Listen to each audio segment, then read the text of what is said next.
Well, the U.S. government has decided to designate North Korea as a state sponsor of terrorism. Announcing the decision, President Donald Trump has said that fresh sanctions will be imposed against Pyongyang.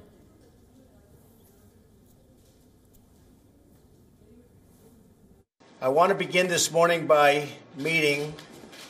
talking about the fact that we will be instituting a very critical step, and that'll start right now. Today, the United States is designating North Korea as a state sponsor of terrorism.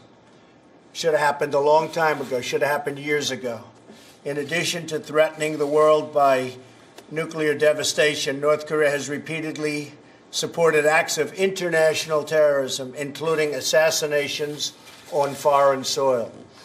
As we take this action today, our thoughts turn to Otto Warmbier, wonderful young man, and the countless others so brutally affected by the North Korean oppression. This designation will impose further sanctions and penalties on North Korea and related persons, and supports our maximum pressure campaign to isolate the murderous regime that you've all been reading about and in some cases writing about.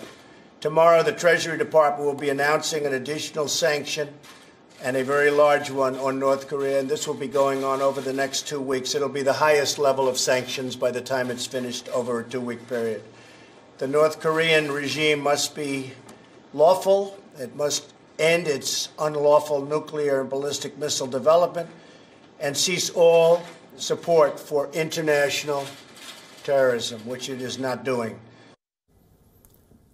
Well, this, of course, is the second time that North Korea has been designated as a state sponsor of terror. Earlier, the George W. Bush administration had removed this designation in an attempt to negotiate with Pyongyang.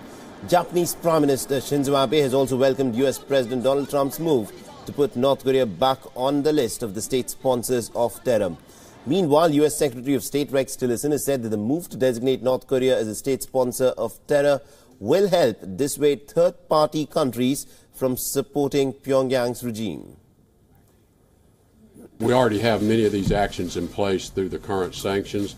It may, though, disrupt and dissuade some third parties from undertaking certain activities with North Korea, as it does impose prohibition on a number of other activities that might not be covered by existing sanctions. But I think, importantly, this is just continuing to point out North Korea's illicit, unlawful behaviors internationally, and we felt it necessary to reimpose the designation for that reason.